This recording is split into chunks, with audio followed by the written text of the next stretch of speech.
தமிழக முதல்வராக விஜய் ஆட்சி பொறுப்பேற்றதில் இருந்து விஜய் மூலம் பெரிய மாற்றம் ஏற்படும் என்ற பெரும் எதிர்பார்ப்பில் மக்கள் இருக்கின்றனர். இதில் முக்கிய அடித்தளமாக பார்க்கப்படும் விஷயமாக இருப்பது டாஸ்மாக். இதன் மூலம் பெரும் பிரச்சனையாக இருப்பதால் மூட வேண்டும் என மக்கள் எதிர்பார்த்து காத்திருக்கின்றனர். ஆனால் டாஸ்மாக் மூலம் விஜய்க்கு இருவகையான பிரச்சனை சூழ்ந்திருக்கிறது. ஒன்று, டாஸ்மாக் எண்ணிக்கையை படிப்படியாக குறைப்பது என மகளிர் மற்றும் பலரும் கோரிக்கை வைத்து வருகின்றனர். மற்றொரு விதத்தில் அரசு அதிகாரிகள் தொடர்ந்து அனைவரும் முக்கிய குரல் கொடுத்து வருகின்றனர். அதாவது டாஸ்மாக் ஊழல் என்பது ஆட்சியின் மீது பெரும் கரும்புள்ளியாக இருக்கிறது.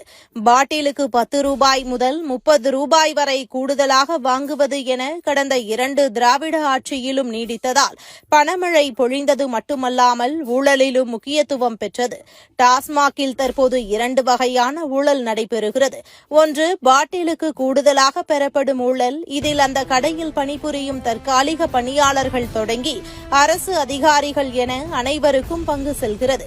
மற்றொரு ஊழல் என்பது ஸ்டிக்கர் ஒட்டிய பாட்டிலை திருப்பிக் கொடுத்தால் 10 ரூபாய் கொடுக்கும் முறையில் பல போலி கணக்குகள், பில்கள் இருப்பதாகவும் இதுவரை 1000 கோடிக்கு மேல் ஊழல் நடந்திருக்கலாம் எனவும் பல்வேறு சமூக ஆர்வலர்களும் மாநில மத்திய அரசுகளுக்கு தங்களது பதிலை தெரிவித்து வருகின்றனர். தாவேக ஆட்சி பொறுப்பேற்ற பிறகும் ஸ்ட்ரிக்டாக பாட்டிலுக்கு 10 ரூபாய் வசூலிக்க கூடாது என பல முறை உத்தரவு பிறப்பித்த போதும் கூட பணியாளர்கள் இதனை ஏற்கவே தயாராக இல்லை.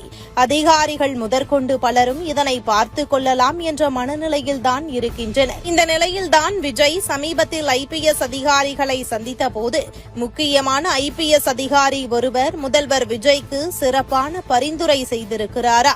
அதாவது தொடர்ச்சியாக டாஸ்மாக் கடையில் கூடுதலாக பாட்டிலுக்கு 10 ரூபாய் என நீங்கள் பாடல் பாடியது எல்லாம் வரும் தேர்தலில் உங்களுக்கு எதிராக திரும்பும் வாய்ப்பு இருக்கிறது. இந்த ஊழலை வெளுக்க வேண்டும் என்றால் கடை பணியாளர்கள் முதல் அதிகாரிகள் என யாருக்கெல்லாம் தொடர்பு இருக்கிறதோ குறைந்தது 20 பேரை குண்டர் சட்டத்தில் அடைத்தால் இந்த ஊழல் என்பது அறவே முடிவுக்கு வரும் எனவும் ஆட்சிக்கு நல்ல பெயர் கிடைக்கும் எனவும் ஊழலை ஒழித்தோம் என நல்ல பெயர் கிடைக்கும் எனவும் அவர்கள் குறிப்பிட்டிருக்கிறார்களா?